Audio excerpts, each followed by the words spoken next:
안녕하십니까. 저는 성서 모자를 담당하고 있는 김덕재 안드레아 신부입니다.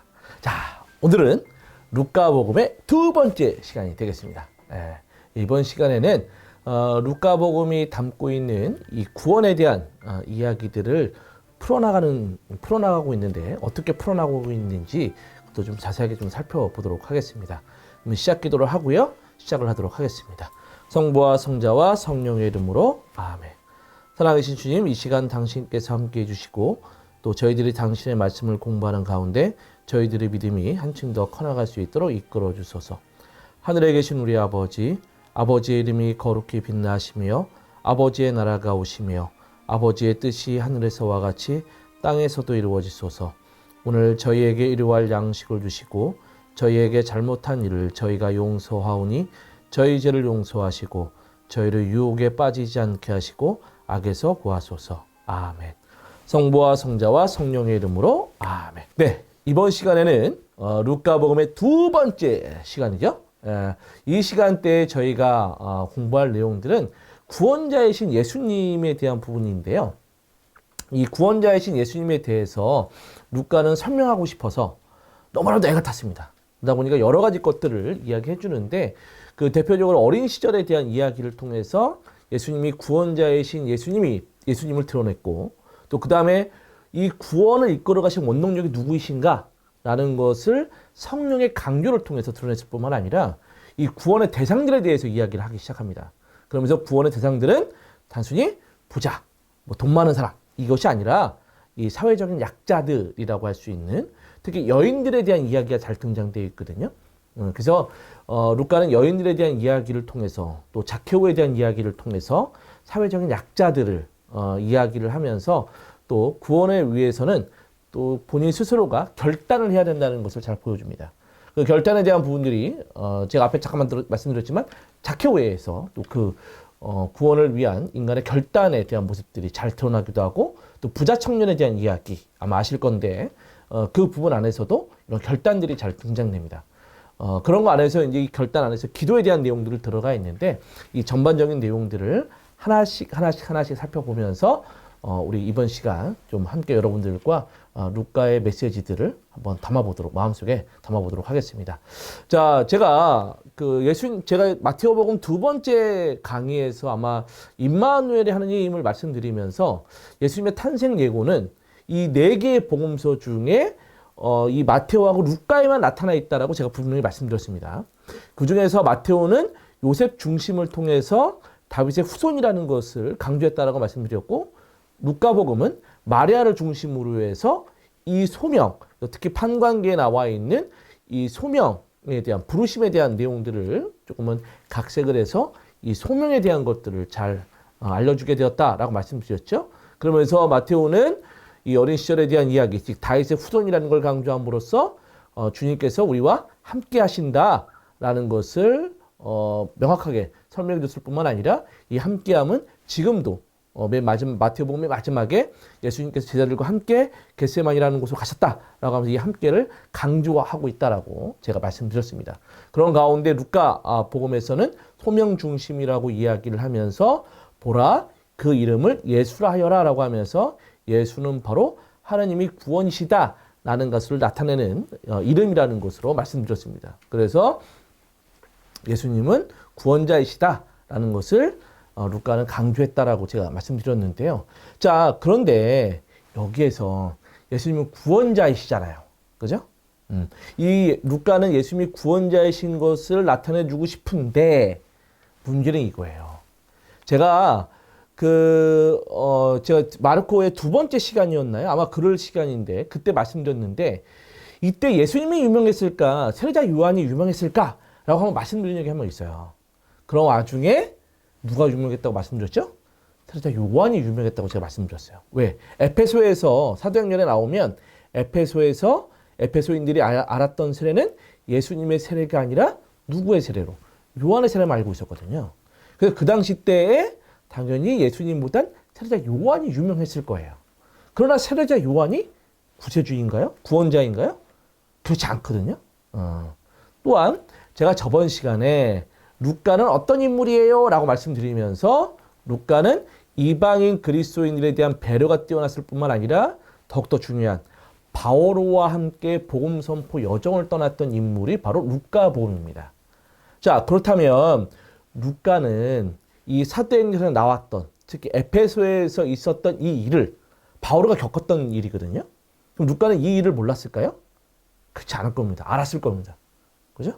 그러면 당연히 예수님과 세례자 요한에 대한 것들 안에서 도대체 구원자이신 우리의 구원은 세례자 요한이 아닌데 예수님인데 이걸 어떻게 전해줘야 할까라는 고민에 휩싸였을 겁니다. 분명히.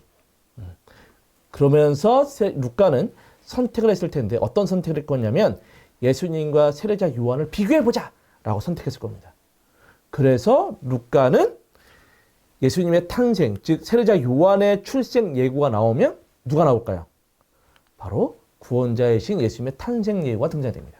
그러니까 교차하는 형식이에요. 그러면서 세례자 요한은 누구로 비춰주도록 할까요? 예언자로. 예수님은 누구로? 구세주로. 구원자로 비춰주고자 노력했을 겁니다. 그렇게 배치를 해놓은 것이죠. 자, 하나씩 볼 텐데 세례자 요한의 출생 예고에 대한 이야기가 등장됩니다. 이때 이 지가리아가 성전에 들어가서 천사에게 세례자 요한이 탄생될 거라는 예고를 듣습니다. 예언을 들어요. 근데 그때 보면 자, 그가 주님 앞에서 큰 인물이 될 것이기 때문이라고 이야기하면서 그는 포도주도 독주도 마시지 않고 어머니 태중에서부터 성령으로 가득 찰 것이다라고 이야기를 해요. 여기서 큰 인물이 되는데 포도주와 독주를 마시지 않았다라고 이야기해요. 이 이야기는 바로 민수기의 그 모티브를 갖고 있는데 나즈레인들의 특징들입니다. 그러니까 하나님께 봉헌된 이들에 대한 특징들이 바로 이 아무것도 먹지 않는 거예요. 보시면 민수기에 보면 남자든 여자든 자신을 주님에게 봉헌하기로 하고 특별한 서원, 곧 나즈레인 서원을 할 경우 그는 포도주와 독주를 삼가하고 또 포도주로 만든 식초나 또 독주로 만든 식초를 마셔도 안 된다라고 이야기를 하고 있습니다. 이런 것과 마찬가지로 세례자 요한은 결국 뭐예요? 나즈레인, 주님께 봉헌된 이라는 것을 명확하게 설명해 주고 있습니다. 또 그뿐만이 아닙니다. 천사가 찌가리에게 전달해 주면서 그는 또 엘리야의 영과 힘을 지니고 그분보다 먼저 와서 부모의 마음을 자녀에게 돌리고 순종하지 않는 자들은 의인들의 생각을 받아들이게 하여 백성의 주님을 맞이할 준비를 갖추게 할 것이라는 거예요. 이 얘기는 바로 세례자 요한이 누구의 영을 갖고 있다는 것이죠? 엘리야의 힘의 영을 갖고 있다는 것입니다. 이것은 또한 이 말라키 예언서를 우리가 잘 보면 알 수가 있는데요. 자, 보라, 주님이 크고 두려운 날이 오기 전에 내가 너희에게 엘리야 예언자를 보내리라 라는 거예요. 그러면 세례자 요한이 엘리야 영을 가지고 있다면 세례자 요한은 구세주일까요? 예언자일까요? 당연히 이걸 통해서 말라키 예언서나 뭐 여러 가지 이야기를 통해서 엘리야 영을 가진 세례자 요한은 구세주가 아니구나. 누구라고? 예언자이구나 라는 걸 명확하게 드러낼 겁니다. 자, 그렇다면 예수님이 어떤가? 예수님은 우리 첫두천명의 루카는 세례자 요한이 예언자라는 것을 강조하고 있다고 말씀드렸습니다. 세례자 요한을 잘 보시면 세례자 요한은 그 천사가 성모님께 가서 이야기를 하고 있죠. 자, 보시면 두려워하지 마라 마리아야 너는 하나님의 총애를 받았다라고 하면서 보라 이제 내가 잉태하여 아들을 낳을 터이니 그 이름을 누구라고 하죠? 예수라고 하는. 예수라는 이름이 예수라는 이름 자체는 구원자라는 뜻을 가지고 있습니다. 그러다 보니까 어떻게 해요? 천사들이 이 목동들 온 세상에다가 오늘 너희를 위하여 다 했고 누가 태어났다고 이야기해요? 구원자가 태어났다라고 이야기를 합니다. 그러니까 예수님은 예언자가 아니라 누구인 것이죠? 구원자라는 거예요. 그걸 강조하고 있는 것이죠. 또 하나, 자, 그 이름을 예수라고 한 다음에 천사는 또 이런 이야기를 합니다. 그분께서는 큰 인물이 되시고 지극히 높으신 분의 아드님이라 불릴 거예요. 지극히 높으신 분이 누구일까요? 자, 제가 족보라는 거를 제가 마태오복음 첫 시간에 제가 족보라는 이야기를 말씀드리면서 이 족보는 마테오에도 루카도 나타난다고 말씀드렸죠. 마테오의 족보는 다윗부터 시작해서 예수님께로 내려온다면 루카는 역으로 즉 요셉의 아들로 이야기하는 예수님으로부터 시작해서 거꾸로 올라가서 누구까지 즉 아담까지 올라간다고 말씀드렸습니다. 그 중에서 더욱더 중요한 것은 바로 아담은 누구의 아들이다? 하느님의 아들이다. 결국 지극히 높으신 분의 아드님이라는 것은 다른 말로 이야기하면 누구의 아들이라는 것이죠? 하느님의 아들이라는 거예요. 그러니까 예수님이 하느님의 아들이라는 것이죠. 벌써 다릅니다. 또 하나 이제 그분의 조상 다윗의 왕자를 그분께 주시어 그분께서 야곱 집안을 영원히 다스리시니 그분의 나라는 끝이 없을 것이다 라고 이야기해요.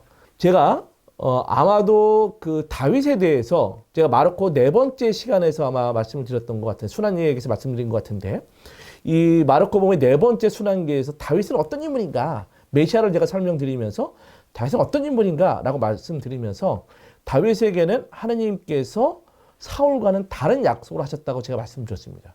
그러면서 주님이 너에게 한 집안을 일으켜 주실 거라고 선언했고 또한 마지막에 보면 너의 집안과 나라가 내 앞에서 영원히 굳건해지고 내 왕자가 영원히 튼튼해질 것이다 라고 이야기하면서 다윗의 나라는 무너지지 않고 하나님이 직접 다스릴 나라라는 것을 명확하게 설명드렸습니다.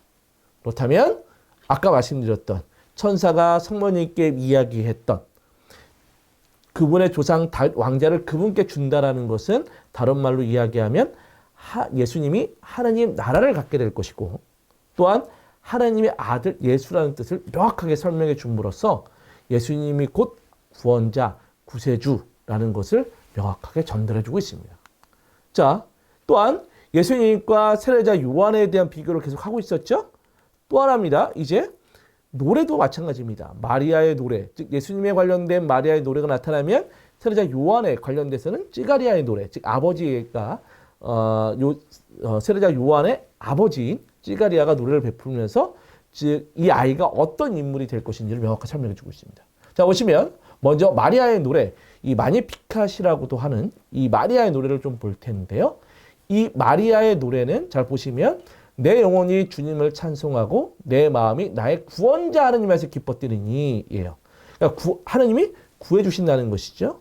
그러면서 다음 구절에 보면 이제부터 과연 모든 세대가 나를 행복하다리니 전능하신 분께서 나에게 큰 일을 하셨기 때문입니다. 큰 일이 뭐겠습니까? 바로 구원자이신 하느님이니까 그 큰 일이 바로 예수님, 즉 성모님을 통해서 구원이 베풀어질 거라고 하는 큰 일이 베풀어진 겁니다. 큰 일이 이루어진 것이죠. 그것이 누구로? 당연히 구원자이신 예수님이라는 것을 드러내는 것이라고 할 수 있겠습니다. 또한 그분의 이름은 거룩하고 그분의 자비는 대대로 당신을 경외하는 이들에게 미칩니다. 라고 이야기하면서 자비에 대한 이야기를 아주 잘 베풀어주고 있습니다. 또 구원자가 베풀어줄 건 자비인 것이죠. 자, 그거에 비해서 세례자 요한이 탄생됐을 때에 출생했을 때 찌가리아는 또 노래를 부르게 됩니다. 그 노래에 잘 보시면 아기야 너는 지극히 높으신 분의 예언자라 불리고 구원자로 불린다는 거예요? 예언자로 불린다는 거예요? 예언자로 불린다는 것이죠. 또한 주님을 앞서가 그분의 길을 준비하리니 죄를 용서받아 구원됨을 주님의 백성에게 깨우쳐 주려는 것이다. 결국 이 찌가리아의 노래에서도 벌써 세례자 요한은 한정적이 돼버립니다. 즉 예언자밖에 되지 않는다는 것이죠. 예언자밖에 제가 뭐 예언자를 무시한다는 건 아니지만 적어도 구세주와는 다른 차원의 모습을 다른 차원이라고 해도 좀 구세주랑 다른 그 예언자로만 이야기될 수밖에 없다라고 말씀드릴 수밖에 없겠죠. 또한 세례자 요한을 또 다시 비교를 해보면 세례자 요한의 출생에서도 보면 그 세례자 요한이 출생된 다음에 모여드는 사람들이 있습니다. 그 모여드는 사람들 잘 보면 이웃과 친척들인 것이죠. 또 찌가리아도 주님께서 기억하신다는 것이 요한도 자비로우신 주님이라고 불러야 하는 원래는 찌가리아라고 사람들이 세례자 요한을 부르려고 했지만 그의 부모들은 아니라는 거예요. 찌가리아로 부르면 안 되고 요한이라고 불러야 한다라고 명확하게 이야기를 합니다. 그 이야기를 한번 여러분들이 찾아보시면 좋겠는데 그 이야기 안에서 요한은 자비로우신 주님이라는 뜻을 갖고 있습니다. 자, 그 다음에가 더 중요한데요. 자, 그 다음에 이 아이가 탄생된 다음에 이 이름 갖고 논쟁이 벌어지는 거거든요.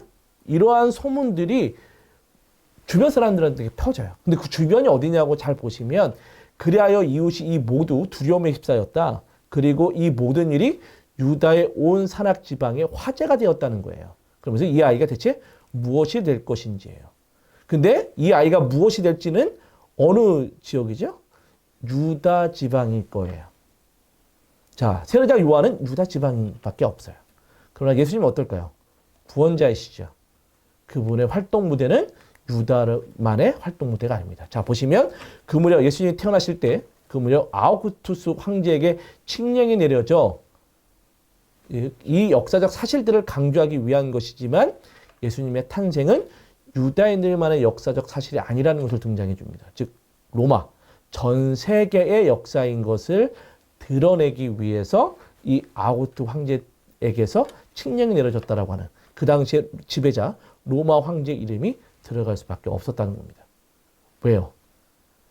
예언자는 유다인들 안에서만 일어나지만 구원은 온 세상에 대한 구원이기 때문에 그래서 이 로마의 역사까지도 함께 끌고 루카는 끌고 들어왔던 것입니다. 자, 이 외에도 자 요셉은 갈릴레아 지방 나자렛 고웃을 떠나서 이제 그 칙령이 내렸기 때문에 인구 조사를 위해서 베들레헴으로 이제 가게 되는데요. 이 베들레헴에 갔더니 예수님이 어떻게 돼요? 여관방 들어갈 여관방이 없었어요.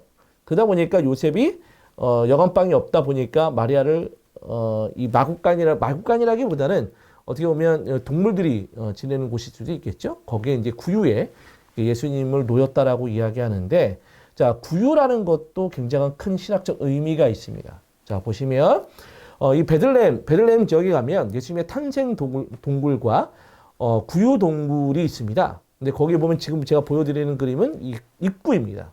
입구에서 계단으로 내려가면 이제 구유 동굴과 탄생 동굴이 있는데 앞에 정면으로 보이는 게 바로 예수님 탄생 동굴이고요.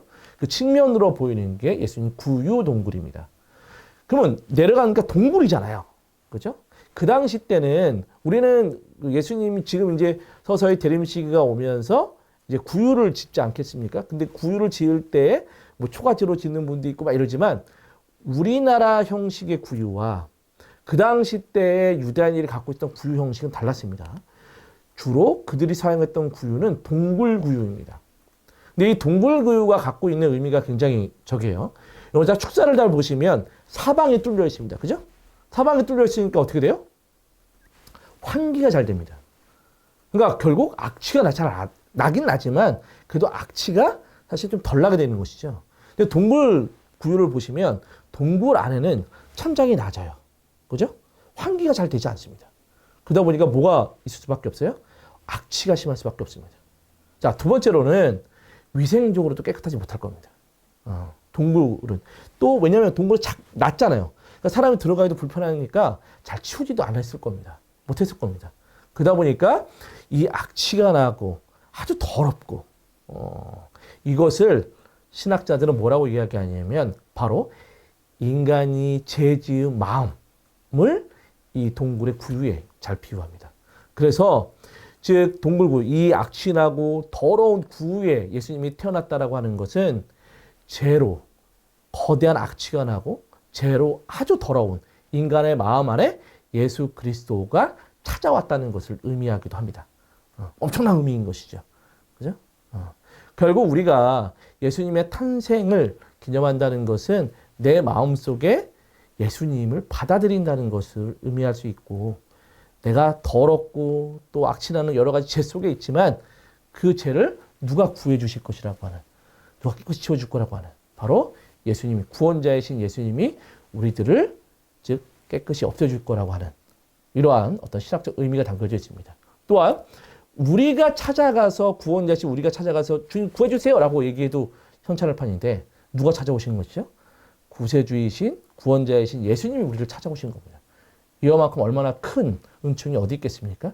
그러니까 천사들도 그런 거 안에서 바로 사람들에게 평화라는 것을 이야기해 줌으로써 이 죄를 인간들이 갖고 있었던 이 악신하고 더러운 이 죄를 예수님께서 없애줌으로써 그들 마음속에 평화를 가져다 줄 것이라는 것을 명확하게 전달해 주고 있다라고 이야기할 수 있겠습니다.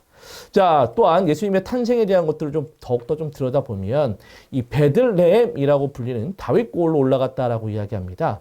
그런데 다윗고을은 사실 원래 베들레헴이 아니라 예루살렘입니다.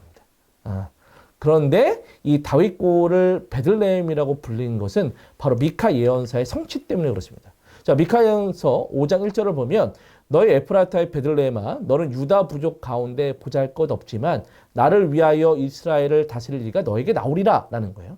이 예언에 대한 성취, 즉 베들레헴에서 예수님이 태어났다라고 하는 것은 다른 말로 예수님이 그냥 그 지역에 태어났구나 그것을 의미하는 것이 아니라 미카 예언서에 나와 있는 예언의 말씀이 성취되었다는 것을 명확하게 루카는 전달해 주고자 했던 것이라고 할 수 있겠습니다. 그런 가운데 말 그대로 이분이 예언을 성취하신 이분이 곧 누구이시다? 바로 구세주이시다라는 것을 드러내 주었다라고 이야기할 수 있겠습니다. 또 하나 이제 예수님과 세례자 요한의 삶의 자리가 좀 다릅니다. 자, 보시면 세례자 요한은 광야 중심이고 예수님은 성경 중심입니다. 잘 보시면 세례자 요한은 아기가 자라면서 정신도 굳세어졌다라고 이야기를 하고 있어요. 그는 이스라엘 백성 앞에 나타날까지 어디 살고 있었어요? 광야에 살고 있습니다. 광야에.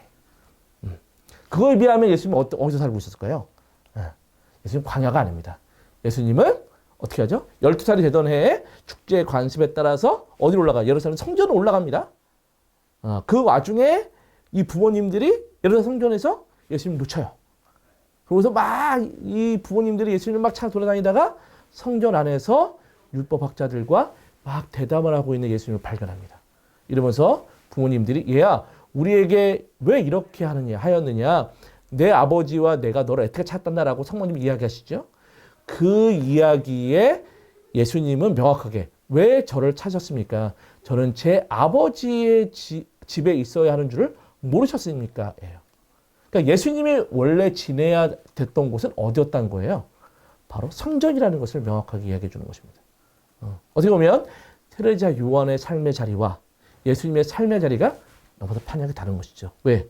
예언자이기 때문에 광야에서 사람들에게 선포를 해야 될 분이 바로 세례자 요한이지만 예수님은 뭐예요? 성전에서 아버지, 즉 하느님의 아버지의 집이라고 하는 성전에 지내면서 그들을 구원으로 이끄는 분.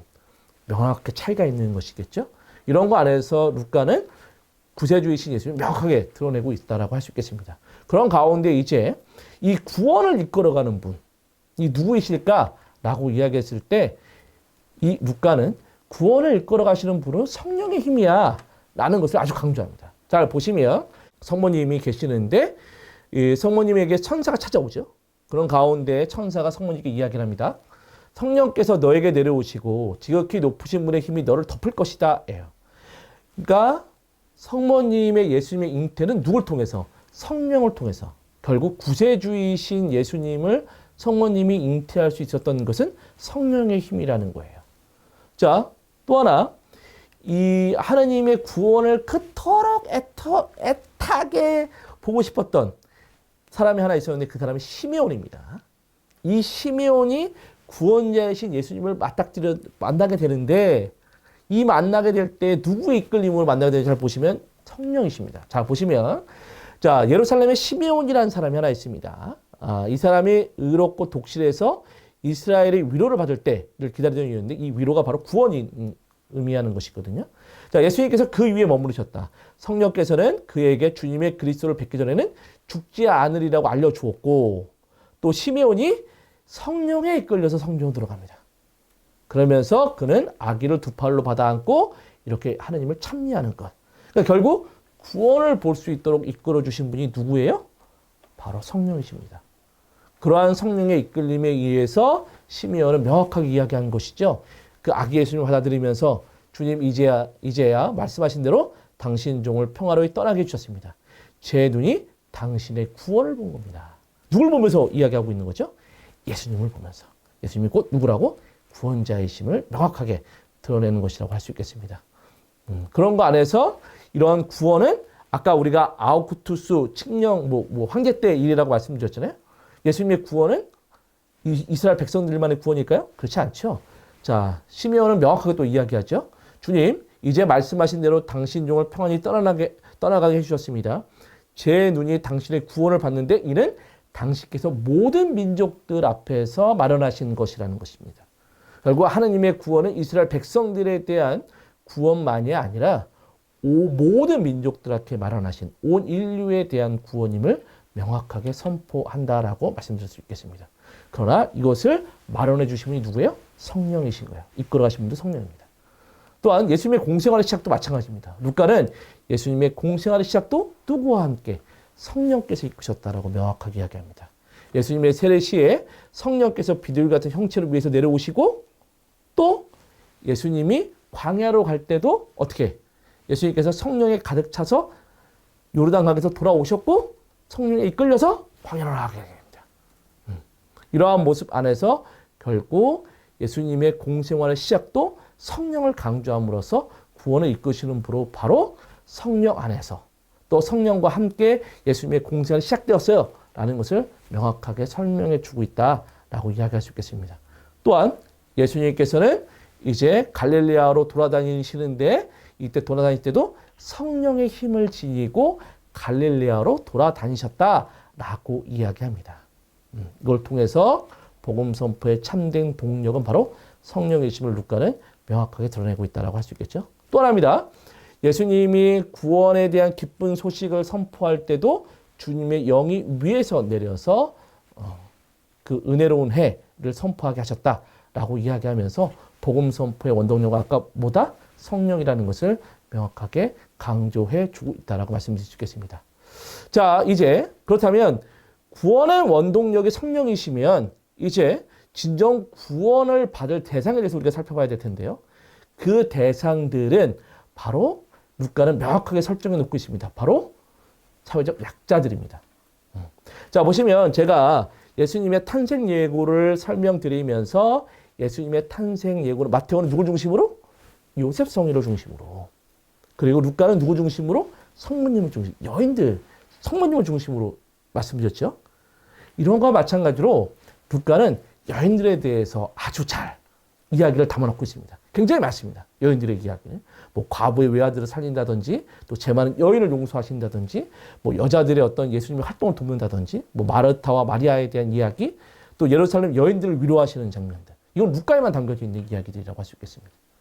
그것은 바로 루카는 여인들에 대한 부분들을 잘 서럽게 놓으면서 이 여인들이 갖고 있는 하나님의 구원은 여인들에게서조차도 꼽힐 수 있다라고 하는 그들에게도 미친다라고 하는 것을 전달해주고 싶었던 겁니다. 왜 그럴까요? 지금이야 어떻게 보면 지금도 뭐 남성 이게 약간 무얼이 좀 있긴 하지만 그래도 많이 올라오셔서 여성의 인권도 많이 올라오진 않았습니까? 그죠? 많이 올라왔습니다. 그런데 그 당시에는 이스라엘 여인들은 사실은 물건 취급을 받았습니다. 자, 보시면 10계명의 10번째 계명이 있는데요. 자, 이웃의 집을 탐내서는 안 된다예요. 그런데 이웃의 집을 탐내서 안 된다고 하면서 이웃의 소유를 무조건 탐내면 안 되는데 이웃의 소유 내용들을 잘 보면 이거예요.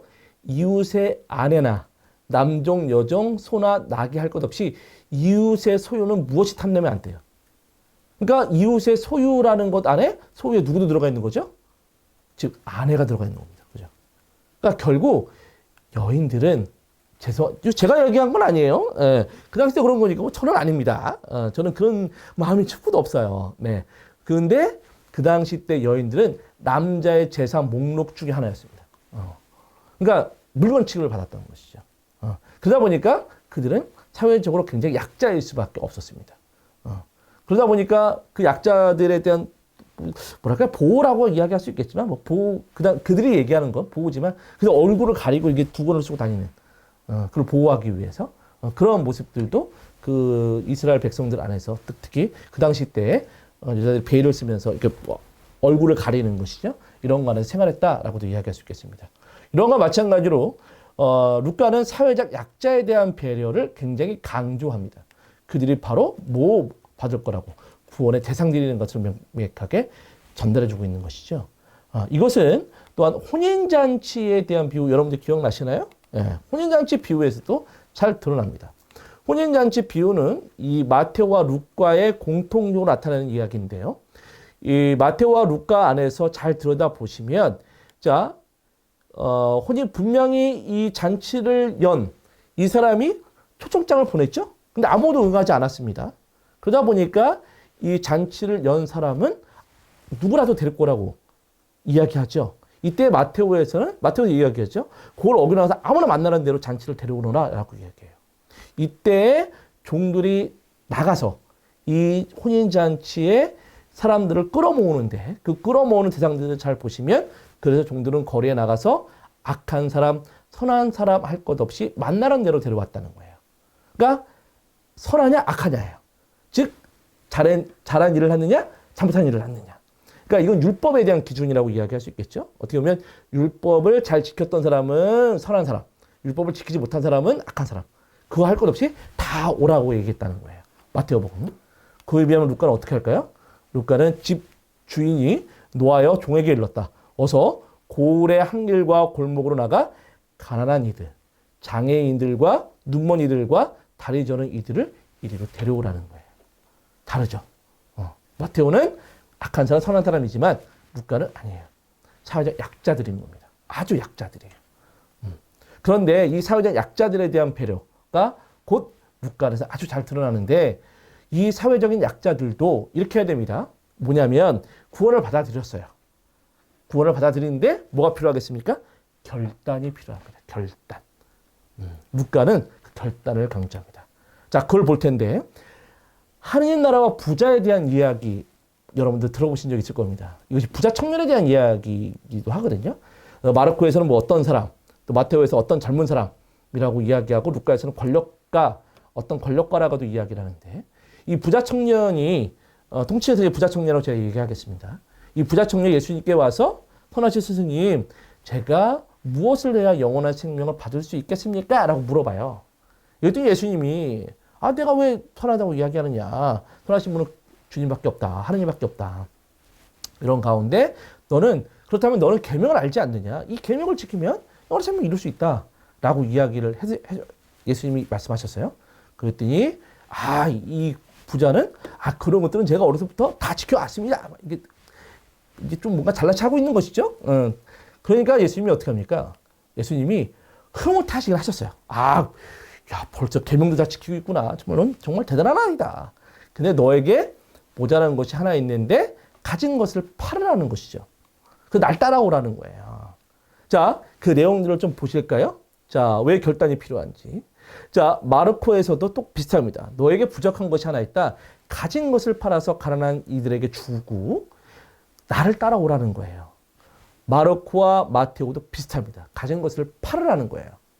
그런데 루카는 달라요. 그냥 파는 게 아닙니다. 잘 보시면 루카는 너에게 모자란 것이 하나 있다. 가진 것을 뭐 하라는 거예요? 다 팔라는 거야. 하나도 남김없이. 그러니까 마테오하고 마르코는 이거 좀 저의 자의적 해석일 수 있겠으나 마테오와 마르코에는 조금 남겨놓고 조금 내놓고 이렇게 갈 수가 있어요. 조금 남겨놓고 이만큼 좀 챙겨놓고 내 것도 내 거 잘 있나? 이렇게 챙겨놓고 갈 수 있는데 루카는 아니에요. 루카는 전폭적으로 다 내드려야 합니다. 다 팔아야 되는 거예요. 나에게 아무것도 남겨 있으면 안 돼요. 그러니까 완전한 투신에 대한 결단을 요구하는 것이 루카입니다. 굉장히 중요한 것이죠. 또 하나 자케오에 대한 이야기도 마찬가지입니다. 예수님이 루카복음 19장에 보면 이 자케오에 대한 이야기가 등장되어 있는데 이 자케오도 예수님을 보기 위해서 막 어떻게 해요? 나무 위로 막 올라갔잖아요. 그랬더니 예수님이 그 정성을 보시고서 자케오야 얼른 내려오너라. 오늘 내가 너 집에 머물러야 하겠다라고 하면서 집에 머무르겠다라고 이야기합니다. 그래서 예수님이 자케오의 집에 가시죠. 사람들은 또 예수님 또 죄인의 무거워 막 이러고 있는데 예수님은 당당하게 자케오 집에 가십니다. 그럴 때 자케오가 예수님을 맞아들이면서 뭐를 어떻게 했을까요? 보십시오. 주님, 제가 재산의 반을 가난한 이들에게 주겠습니다. 그리고 제가 다른 사람의 것을 횡령했다면 네 곱절로 갚겠습니다. 아주 당당하게 자기 재산을 거의 처분하는 것처럼 그리고 그 결단을 내리고 있는 것이죠. 이 결단의 모습 앞에서 예수님이 명확하게 설명해 주십니다. 오늘 이 집에 구원이 내렸다 해요. 그러니까 구원은 단순히 그냥 가만히 있어서 받아들이는 것이 아니라 결단이 있는 사람에게 구원이 내려가는 것을 루카복음은 명확하게 설명해 주고 있습니다. 어떻게 보면 여러분 박채호의 결단이 이러한 집에 어떤 구원을 가져다 주는 것처럼 어떻게 보면 우리에게는 구원에 대한 것에 대한 구원을 받아들이기 위해서는 내 스스로의 어떤 여러 가지 악습들을 버리고자 하는 이런 결단들이 필요할 것이고 또 하느님과 재물 안에서 재물을 조금은 내려놓는 이런 결단들이 필요할 것입니다. 또 그런 거 안에서도 고백에 대한 결단도 필요합니다. 자, 루카복음에는 예수님이 십자가에 못 박혀 돌아가셨을 때 두 강도 이야기를 사실 담아놓고 있습니다. 이거 루카에만 담겨져 있는 이야기인데 이 두 강도 이야기 혹시 기억이 나시는지 모르겠으나 예수님이 십자가 못 박혀 돌아가시고 있을 때 어떤 한 강도가 이럽니다. 당신은 메시아가 아니요. 당신과 당신 자신과 우리를 구원해 보시오라고 이야기를 합니다. 그랬더니 다른 강도는 같이 처형을 받는 주제에 너는 하느님이 부끄럽지도 않느냐. 이분은 처형받으실, 우리는 당당히 처형받아도 되지만 이분은 처형받으실 분이 아니다. 근데 받으시는 것이다. 라고 이야기하면서 그 옆에 있는 강도를 호되게 혼냅니다. 그러면서 예수님께 이 강도는 이야기합니다. 예수님, 선생님의 나라에 들어가실 때 저를 기억해 주십시오. 라고요. 그랬더니 예수님 뭐라고 얘기하실까요? 내가 진실로 너에게 말한다. 너는 오늘 나와 함께 낙원에 있을 것이다. 결국 십자가 위에 강도의 결단이 뭘 가질 수 있도록 구원을 갖도록 만들어주는 것이죠. 아주 결단이, 그래서 루카는 이 결단이 곧 구원과 아주 잘 맞아떨어지는 것으로서 설명해주고 있습니다. 그런데 결단이 구원의 길로 이끌잖아요. 그죠? 구원을 받았다고 모든 게 끝날까요? 여기서 문제입니다. 구원의 상태를 지속적으로 유지하기 위해선 바로 기도가 필요합니다. 그래서 기도의 중요성을 아주 명확하게 설명해 주고 있습니다. 자, 우리 겟세마니 동산에서 예수님이 기도하셨던 거 기억나시죠? 아버지께서 원하시면 그 잔을 저에게 거둬 주십시오. 그러나 제 뜻이 아니라 아버지의 뜻을 이루게 하십시오라고. 근데 그 전에 예수님이 사도들에게 뭘 했는지 잘 보시면 좋겠습니다. 자, 예수님이 겟세마니 동산에서 기도하러 가시기 전에 제자들에게 뭐라고 얘기했냐면 마르코는 이렇게 얘기합니다. 내 마음이 너무 괴로워 죽을 지경이다. 여기에서 남아서 뭐야? 깨어 있으라고 이야기를 해요. 그죠? 여기 기도의 내용이 담겨져 있나요? 그렇지 않습니다. 그죠? 루카는 달라요. 루카는 어떻게 하냐면 그곳에 이르러 예수님께서 제자들에게 유혹에 빠지지 않도록 기도하라는 거예요. 결국 이 유혹에 빠지지 않도록 하는 건 뭐밖에 없어요? 기도밖에 없습니다. 또 하나입니다. 최후의 만찬 때에 예수님이 제자들에게 그래요. 야, 진실로 너희 가운데 나 하나 배신할 거야. 라고 했더니 어떻게 해요? 야, 사도들이 아우, 저는 아니겠죠. 아우, 저도 아니겠죠. 저는 아닐 거예요. 막 이렇게 했거든요. 그때 예수님이 뭐라고 얘기하셨냐면 베드로도 분명히 저도 아니겠죠. 막 이렇게 얘기했어요. 배반할 거면서. 그랬더니 베드로가 루카에만 담겨져 있는 것인데 베드로에게 명확하게 설명해 주십니다. 시몬아 보아라. 사탄이 너를 밀처럼 채찍질하겠다고 나섰다. 그러나 나는 너의 믿음이 꺼지지 않도록 너를 위해 기도했다는 거예요. 언제? 겟세마니 전에 기도했다는 것이죠. 그러니 내가 돌아오거든 내 형제의 힘을 보태다 주어라. 결국 베드로가 배신했지만 다시 예수님께 돌아왔던 건 누구의 기도 때문이겠습니까? 예수님의 기도 때문입니다. 결국 유혹에 빠지지 않고 또 구원의 상태를 잃지 않도록 만들어주는 거 뭐예요? 바로 기도라는 것을 명확히 예수님이 설명해 주고 있는 것이죠. 또한 예수님이 그 기도의 모범을 아예 몸소 보여주십니다. 정말 십자가의 고난에서 구원이 보이지 않을 때 예수님께서는 아버지 저들을 용서해 주십시오. 저들은 자기들 무슨 일을 하는지 모릅니다. 라고 하면서 우리의 구원을 위해서 기도해 주셨고 또 당신이 십자가에 못 박혀 돌아가실 때 아버지 제 영 아버지 손에 맡깁니다. 라고 하면서 하나님 아버지께 기도하셨습니다. 이번만큼 루카는 기도가 굉장히 중요하다는 것을 아주 잘 강조해 주고 있습니다. 그래서 예수님은 세례를 받으실 때부터 기도하셨고 외딴 곳에 가서도 기도하셨고 12사도를 뽑기 전에도 기도하셨고 아까 우리 잠깐 봤죠? 배반할 베드로를 위해서 기도하십니다. 그가 다시 돌아오도록. 또한 예수님께서는 당신이 기도하실 뿐만 아니라 제자들에게도 어떻게 기도해야 된다는 것을 명확하게 설명해 줍니다. 보시면 너희를 저주하는 자들에게 축복을 또 너희를 학대하는 자들을 위해서 기도하라고 설명해 주셨고 기도를 직접 가르쳐 주시면서 끊임없이 기도하라고 말씀하셨습니다. 그리고 맨 마지막에 유혹에 빠지지 않도록 깨어 기도해야 함을 명확하게 설명해 주십니다. 루카는 결국 기도가 구원의 상태를 유지하도록 만들어주는 것.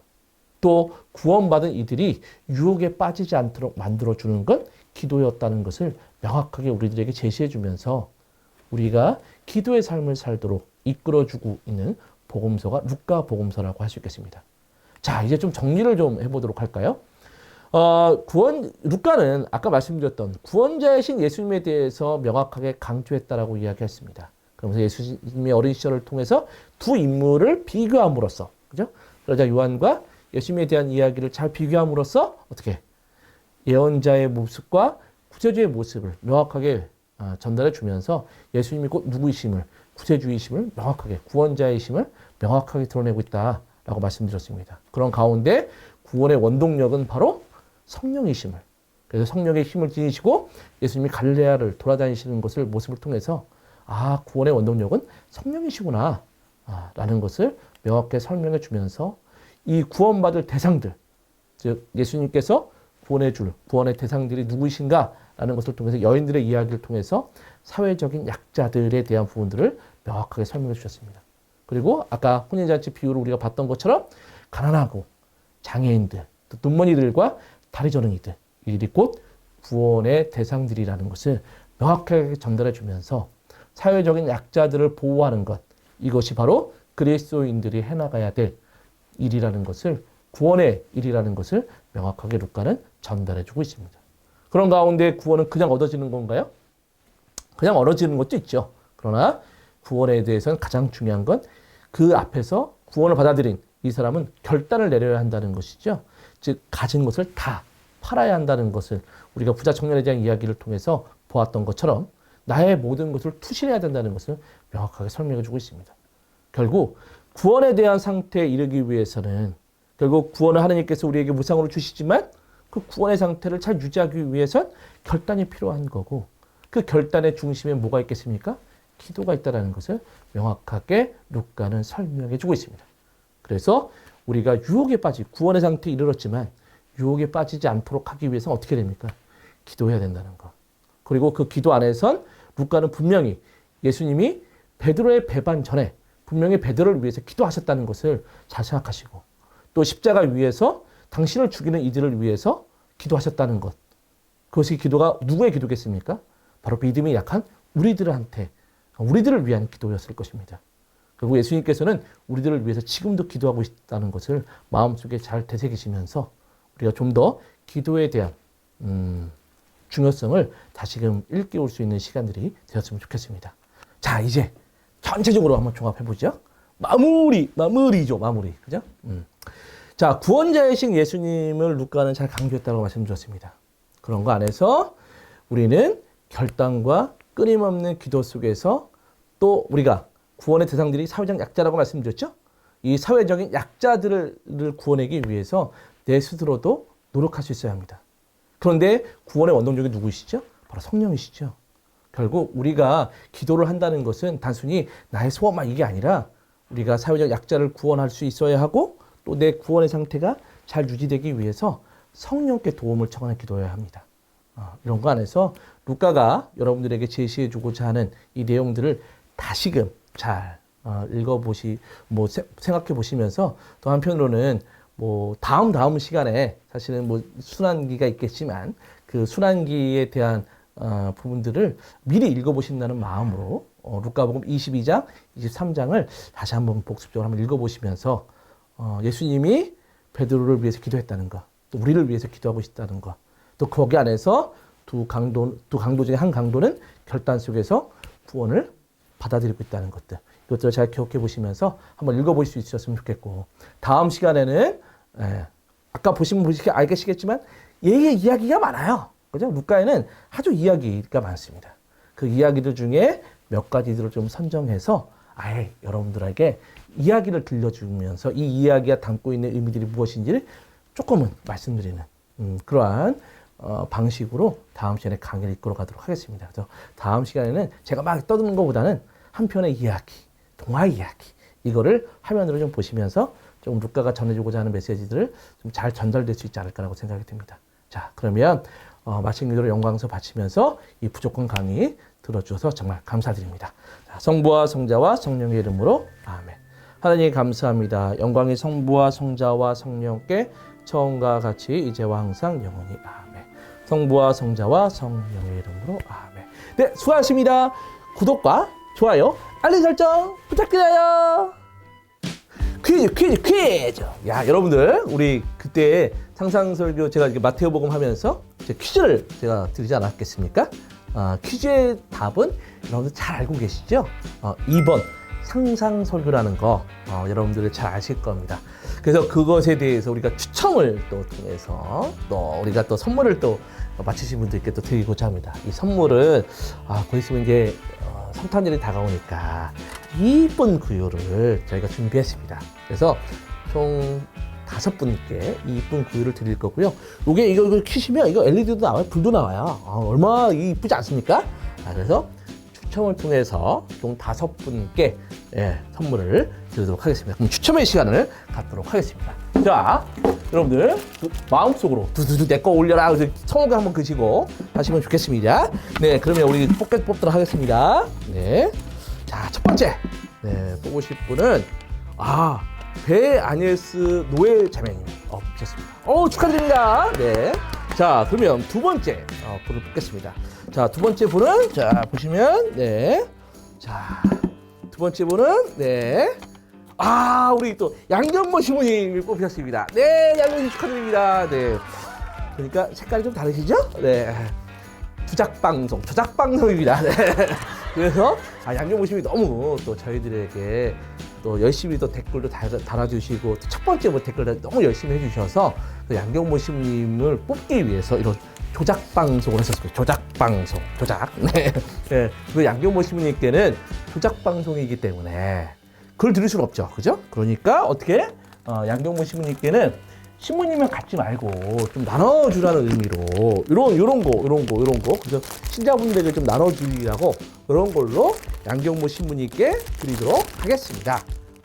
그러면 또 욕먹겠죠, 양경모 신부님이. 그래서 성부상도 같이 해서 요거 같이 선물 드리도록 하겠습니다. 자, 또 열심히 이렇게 댓글 달아주시면 저는 조작방송을 합니다. 저희는 뒷광고 하지 않습니다. 앞광고로 저희는 해드릴 테니까 열심히 하신 분들은 저희가 조작을 해서라도 선물을 드리도록 하겠습니다. 자, 그럼 나머지 3분을 뽑도록 하겠습니다. 자, 3분. 자, 3분은 이거는 라이트 문 분께서 뽑히셨고요. 이번 축하드립니다. 네, 그래서 또 네 번째 분. 네 번째 분은 지니 아가다 자매님. 축하드립니다. 네. 마지막입니다. 마지막은 장수정 자매님. 장수정 자매님께서 뽑히셨습니다. 네, 여러분들 축하드립니다. 네. 이 5분들은 그 중에서 이제 4분은 여러분들께서 이렇게 메일로 또 거기 댓글에다가 주소를 알려주시면 저희가 이 선물을 아주 이쁘게 포장해서 여러분들에게 그 주소로 배송해 드리도록 하겠습니다. 여러분들 앞으로도 이 성서 모짜리 유튜브 많은 관심 부탁드리고요. 또 퀴즈는 계속 나갈 겁니다. 요한복음까지 아직 2번의 퀴즈가 남아있으니까 혹시라도 난 선물 못 받았다고 너무 이렇게 우울해하지 마시고 열심히 하시면 어떻게 한다고요? 조작방송 하니까 여러분들께서 적극적으로 응답해 주시면 또 거기에 따라서 저희들도 또 기쁘게 또 추첨하면서 선물을 드리도록 하겠습니다. 여러분들 구독과 좋아요, 알림 설정 잘 해주시고 여러분들 이 뽑히신 이분들 여러분들 다들 축하하면서 박수 치면서 마치도록 하겠습니다. 네, 축하드립니다. 짠! 여러분들 끝날 줄 알았죠? 네. 아까 말씀드렸던 악광고. 네, 양경모 신부님께서 이게 청춘 어게인이라고 하는 CPBC 평화방송에서 금요일 7시에 방송을 합니다.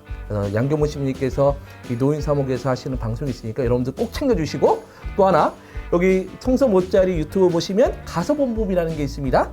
양경모 신부님 해주시는 거거든요. 그러니까 여러분들이 거기서 들어가셔서 구독과 좋아요, 알림 설정 부탁드려요. 네, 다음 시간에 봐요.